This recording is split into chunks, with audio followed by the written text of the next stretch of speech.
नमस्कार। मैं आशीष राठौर आपका फिर से एक बार स्वागत करता हूं।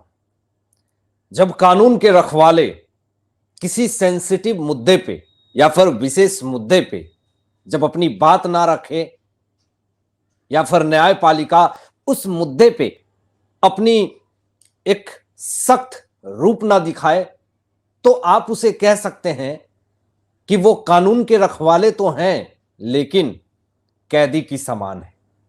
और मैं ये बात क्यों कह रहा हूं कि सीजेआई कैदी की तरह प्रतीक कर रहे हैं।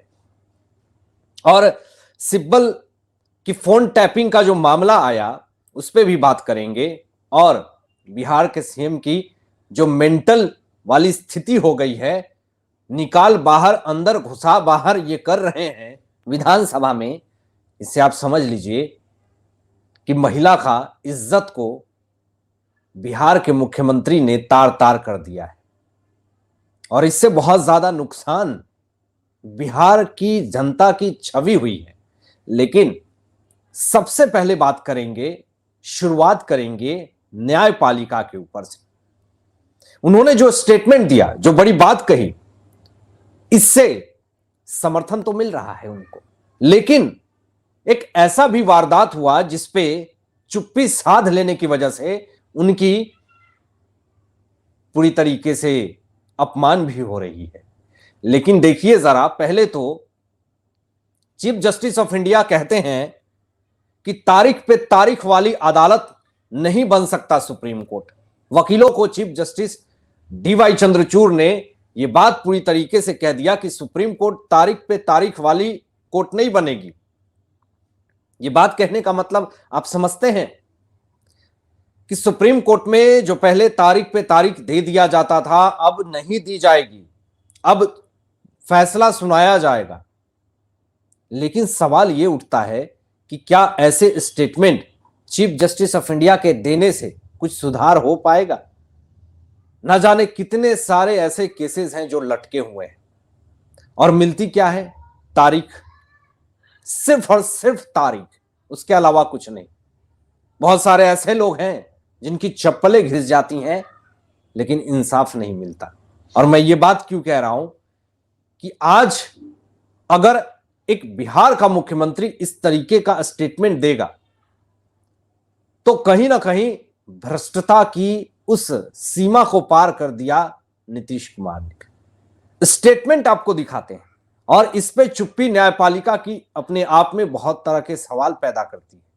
लेकिन जरा देखिए कि पहले स्टेटमेंट क्या है कि विधानसभा में बिहार के मुख्यमंत्री नीतीश कुमार ने जो महिला का अपमान किया, इसलिए अब इनकी सदस्यता रद्द और इनको जेल भेजने की बात और इनको मेंटल हॉस्पिटल भेजने की बात निकल करके सामने आ रही है। लेकिन पहले तो आप ये स्टेटमेंट देख लीजिए। इस स्टेटमेंट में नीतीश कुमार कहते हैं कि आज विधानसभा में उन्होंने कहा कि जब शादी होती है तो पुरुष रोज रात में करता है ना, भीतर नहीं, बाहर, भीतर बाहर करता है ना। सदन में बैठी महिला पूरी शर्मसार हो गई। पुरुष विधायकों ने भी यहां तक नजर झुका लिया। इतना शर्महीन बात किया नीतीश कुमार ने कि शादी होती है जब लड़का रोज करता है।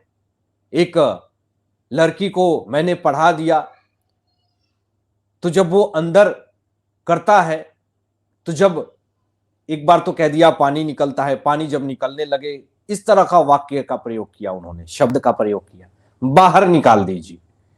ऐसा कोई मुख्यमंत्री कहता है क्या? इतनी घटिया हरकत और इतनी घटिया स्टेटमेंट मैं पूरे विश्व के मुख्यमंत्री, राष्ट्रपति, प्रधानमंत्री की बात कर रहा हूं, देश के पूरे विधायक, सांसद और मुख्यमंत्री की बात कर रहा हूं। आज तक नहीं किसी ने ऐसा स्टेटमेंट दिया। सेक्स एजुकेशन दे रहे हैं, भावनाओं में बह करके नीतीश कुमार ने पूरे महिला का अपमान कर दिया। महिला पूरी तरीके से शर्मसार हो गई। जिस दिन नीतीश कुमार ने यह स्टेटमेंट दिया सेक्स एजुकेशन को लेकर के विधानसभा में, उस दिन को इतिहास में काला अध्याय के रूप में जाना जाएगा।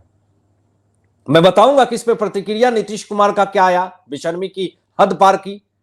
डिप्टी सीएम का क्या प्रतिक्रिया आया, उन्होंने बेशर्मी की हद करी। लेकिन तकलीफ इस बात का है कि अगर इन सब चीजों पे न्यायपालिका और कानून के रखवाले बनते हैं सिब्बल, एक भी टिप्पणी नहीं दी, एक भी बात नहीं बोली, अपनी एक भी राय विचार व्यक्त नहीं की।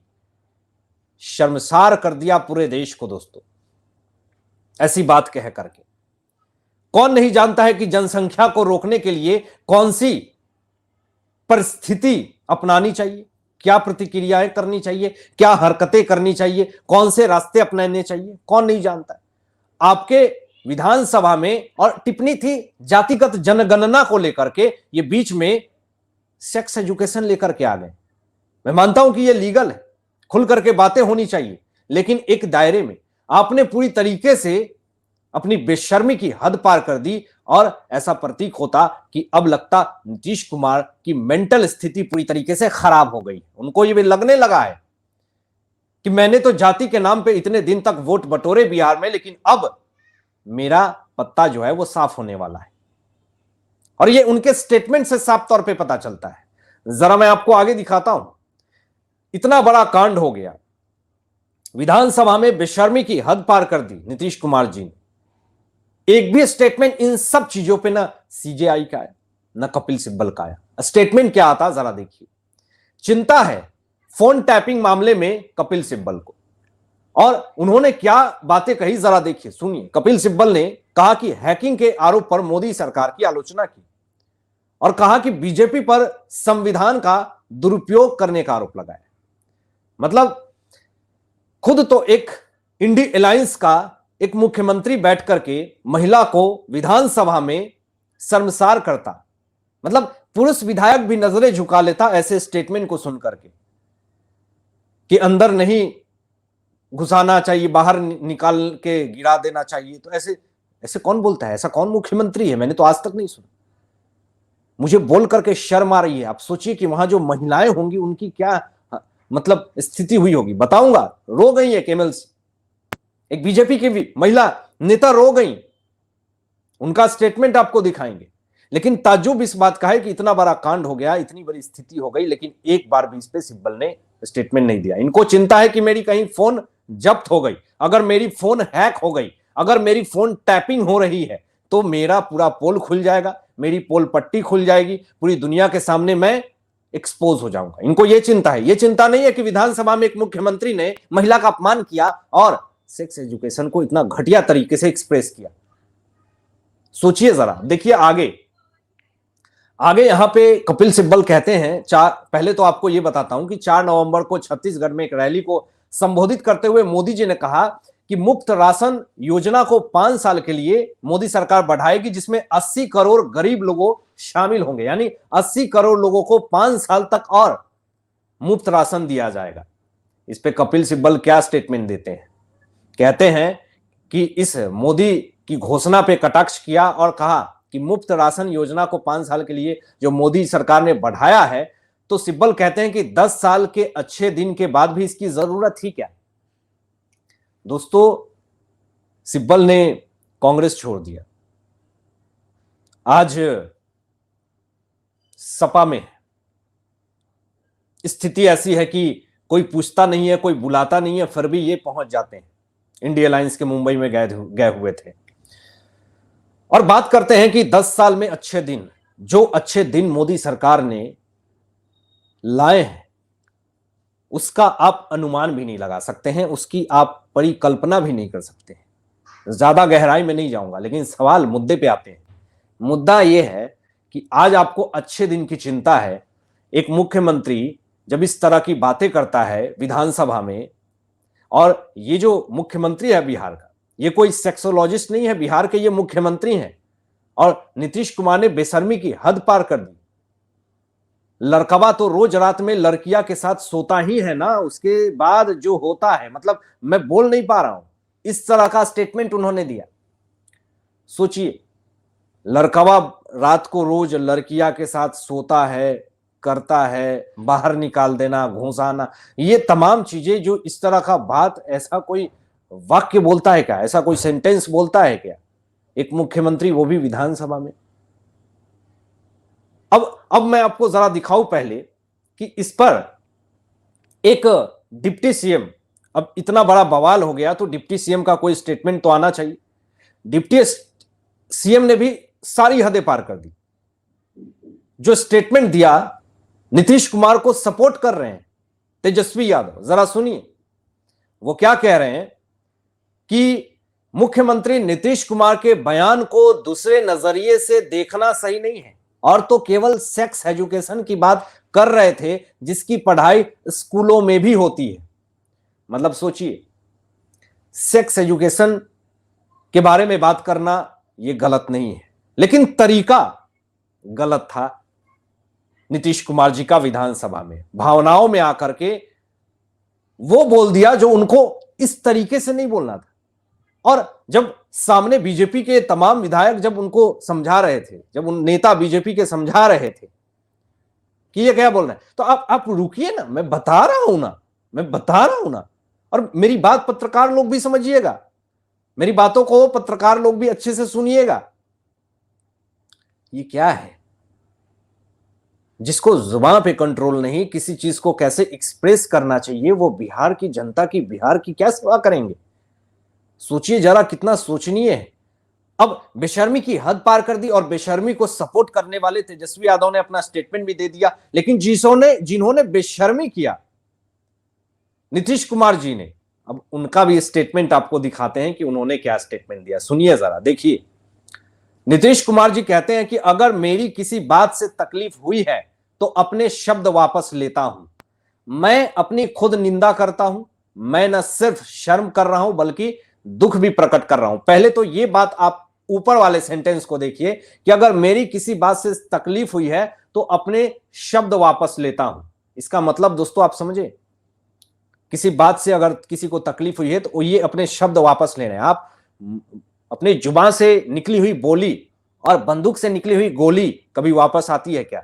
भावनाओं में आकर के या फिर जानबूझ करके अपनी मेंटल की स्थिति, अपनी परिस्थिति उन्होंने जो दिखाई विधानसभा में, नीतीश कुमार ने ये जगजाहिर कर दिया कि आपकी मनस्थिति सही नहीं है, आपकी मानसिकता सही नहीं है, आप महिलाओं के लिए कितना घटिया सोचते हैं, आपकी चरितार्थ और आपका चरित्र चरण जो है वो कितना घटिया है, ये आपने पूरी तरीके से साबित कर दिया विधानसभा में।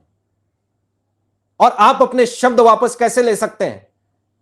जब वहां पे महिलाएं बैठी हुई थी तो आपने क्यों नहीं सोचा कि उस महिलाओं के ऊपर क्या क्या बीतेगा? आपने कभी सोचने की कोशिश करी, समझने की कोशिश करी?